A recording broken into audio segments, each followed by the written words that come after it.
Saudara-saudaraku, selamat sore. Terpujilah Tuhan. Kita akan masuk dalam ibadah sore kita. Kita teduh. Kita mempersiapkan hati kita. Mari kita puji Tuhan dari Kidung Jemaat 379 yang mau dibimbing oleh Tuhan.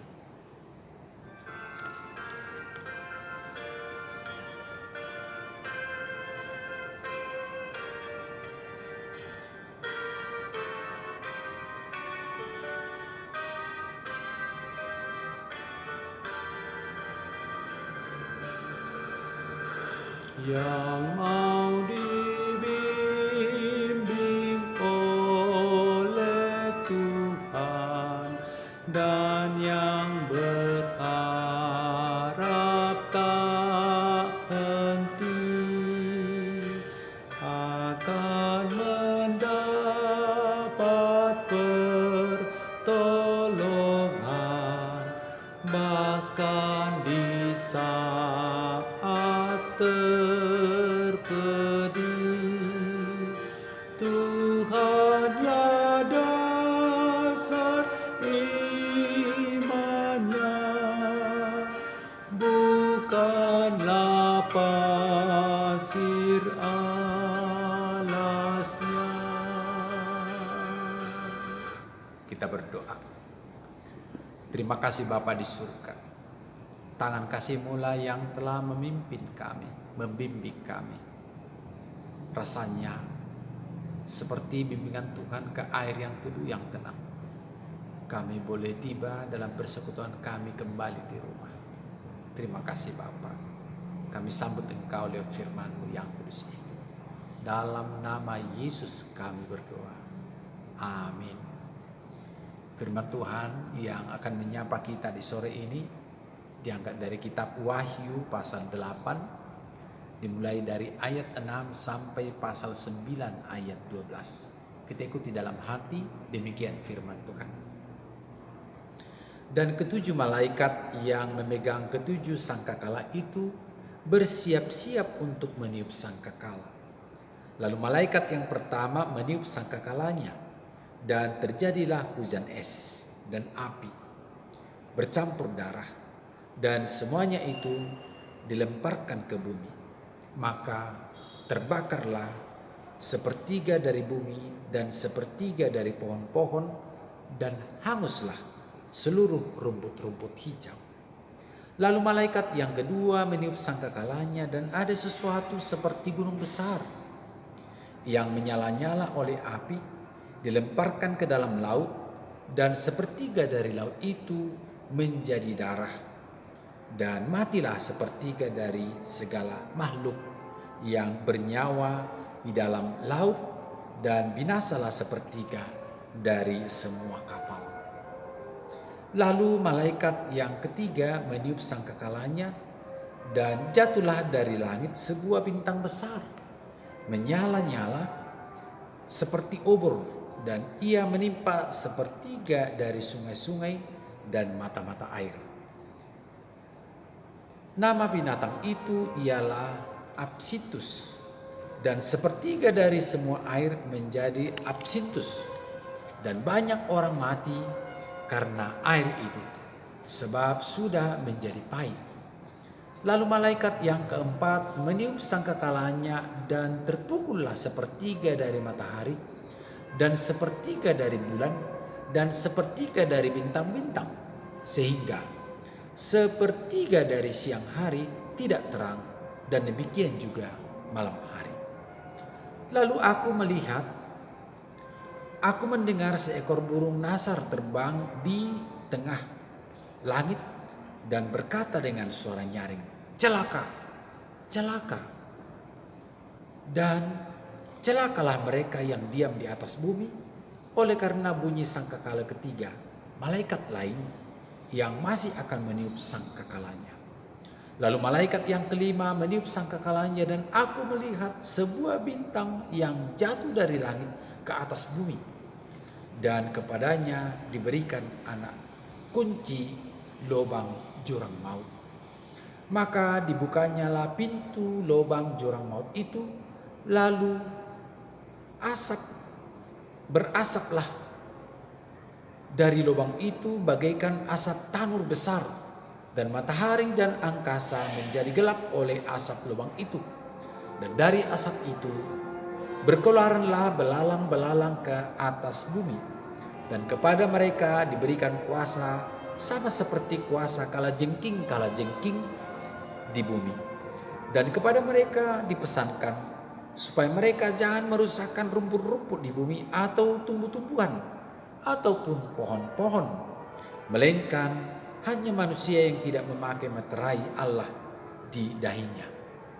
Dan mereka diperkenankan bukan untuk membunuh manusia, melainkan hanya untuk menyiksa mereka 5 bulan lamanya. Dan siksaan itu seperti siksaan kalajengking apabila ia menyengat manusia. Dan pada masa itu orang-orang akan mencari maut, tetapi mereka tidak akan menemukannya. Dan mereka akan ingin mati, tetapi maut lari dari mereka. Dan rupa belalang-belalang itu sama seperti kuda yang disiapkan untuk peperangan.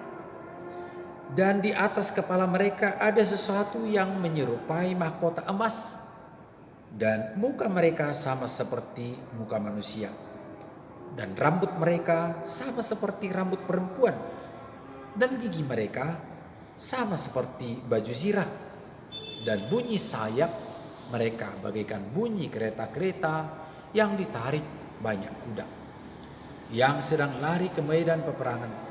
Dan di ekor mereka sama seperti kalajengking, dan ada sengat, dan di dalam ekor mereka itu terdapat kuasa mereka untuk menyakiti manusia 5 bulan lamanya.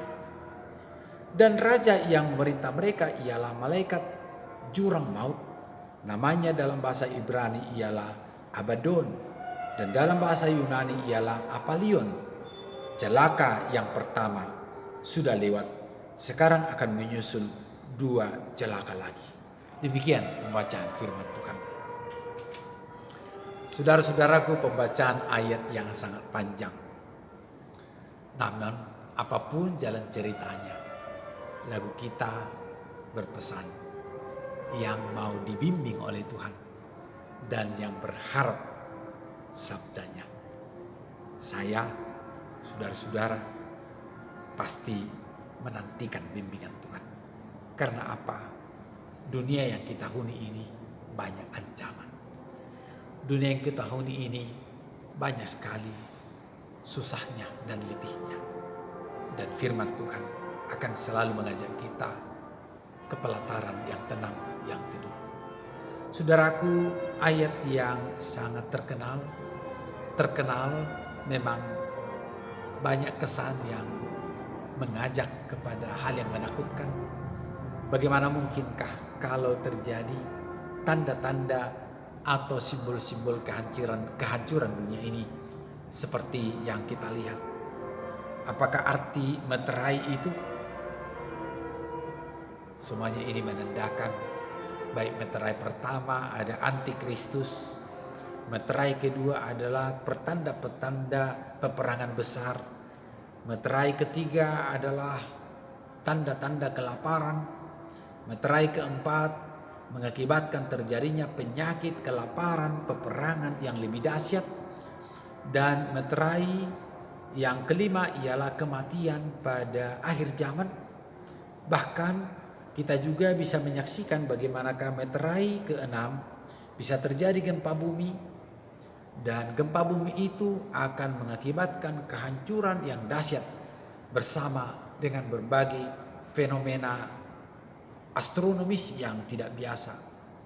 Meterai ketujuh ialah bintang-bintang yang turun jatuh di bumi. Coba kita bayangkan kalau bintang yang sejauh besar itu bisa jatuh di bumi, maka tentu apakah yang bisa dipertahankan oleh manusia kecuali menanti keruntuhan. Saudara-saudaraku, tentunya Allah mempunyai alasan lewat firman Tuhan ini menggambarkan ini kepada orang percaya. Terlebih untuk seorang hamba Tuhan Yohanes. Dia merenung, dia menghayati siksaan yang ada pada dia. Namun apapun itu, siksaan apapun yang bisa hinggap kepada seseorang percaya, ada rasa yakin yang merupakan tiang penyangga dalam hidupnya yang tidak akan pernah goyah. Tuhan adalah juru selamatnya. Tuhan adalah sandaran hidupnya. Saudara-saudaraku, tentu yang menarik di sini adalah kalau ada kebebalan manusia dalam hati, kalau ada niat-niat jahat dari manusia kepada orang lain, kalau ada rencana-rencana ingin menunjukkan murkanya, maka lihatlah itu, bahwa itu rancangan manusia. Allah selalu mempunyai rancangan damai, rancangan yang baik bagi setiap orang. Kegelapan segelap apapun, ibarat makian, hujatan, cercaan yang membuat hati, yang membuat pikiran seseorang itu orang percaya menjadi gelap. Seperti di dunia yang kita huni ini sekarang.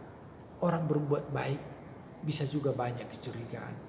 Orang berhimpun, beribadah, berdoa kepada Tuhannya, tapi dicurigai, dihujat dengan segelap-gelapnya. Seolah-olah kita adalah penghuni gelap yang tidak mempunyai kesempatan di dunia ini. Lalu mau kemana? Namun saudara-saudaraku, semuanya ini dalam gambaran firman Tuhan, ibarat ketika Musa ingin mengajak umat Tuhan dari genggaman Firaun. Kita lihat di sana berbagai hujatan atau berkecamuknya antara ingin menahan kuasa dari Firaun, lalu Allah lewat Musa seolah-olah memberontak ingin menarik, dan apa yang terjadi? Allah menang, saudara-saudaraku. Allah mengangkat mereka, Allah menghalau umat kesayangannya, dan mereka tetap dijagai sebagai bangsa dan umat Tuhan. Allah tentu lihat firman Tuhan ini adalah Allah yang menuntun kepada keadilan. Allah bagi orang-orang kudus. Allah yang selalu menghargai kehidupan yang penuh damai. Allah juga bisa berteriak bersama-sama dengan umatnya, meneriakkan agar mereka melepaskan diri. Dan Allah akan selalu menjadi Tuhan yang berpihak kepada orang yang panjang sabar, orang yang murah hati, orang yang mau berjuang. Saudara-saudaraku, mari pada sore hari ini saya yakin tidak sedikit pergumulan kita. Kita telah masuk di bulan November. Kalau kita hitung-hitung bulan-bulan yang kita lalui, sudah selesai ke persoalan? Belum, mungkin masih bertambah. Tapi mari dengan kita saat teduh, nikmati kasih Tuhan, nikmati penyertaan Tuhan. Dia akan selalu menjadi Tuhan yang menguatkan kita, menyertai kita. Percayalah saudara, bersama Tuhan kita kuat. Kita jalani malam ini karena Dia memberkati kita. Amin. Kita puji Tuhan.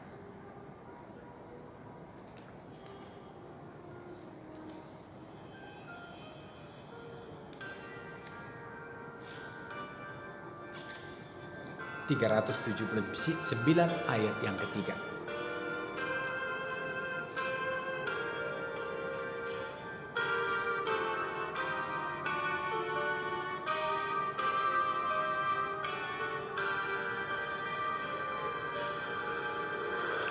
Biar jiwaku kau tenangkan, tabahkan hati yang sendu, yang maha tahu kau andalkan, kasih-Nya cukup bagimu. Tuhan telah memilihmu dan Ia tahu yang kau perlu. Kita berdoa. Bapakku ya Allahku, Engkaulah pelindung kami. Engkau pemurah benar. Engkau selalu menyediakan kelegaan bagi kami. Di tengah-tengah banyaknya tantangan, godaan, rayuan, jebakan-jebakan yang merugikan kami. Tuhan, firman-Mu sangat terbuka. Kami boleh menyaksikan betapa dunia ini bisa diliputi kegelapan dengan cepat. Namun Engkaulah sinar terangnya Tuhan yang selalu menuntun langkah kami. Dan sinar terang itu Engkau percayakan bagi kami lewat Injil untuk kami beritakan, kami sampaikan. Tuhan, kami mohon malam ini Engkau pulihkan kami Tuhan. Engkau beri teduh bagi kami, bagi rumah kami, bagi seisi keluarga kami. Engkau jamah Tuhan mereka yang sakit. Engkau pulihkan Tuhan yang lelah. Engkau rangkul kami Tuhan dalam kasih-Mu, agar kami kuat dan kami menang. Dalam nama Yesus kami berdoa. Amin. Saudaraku, selamat malam, selamat istirahat. Tuhan memberkati dan salam sehat.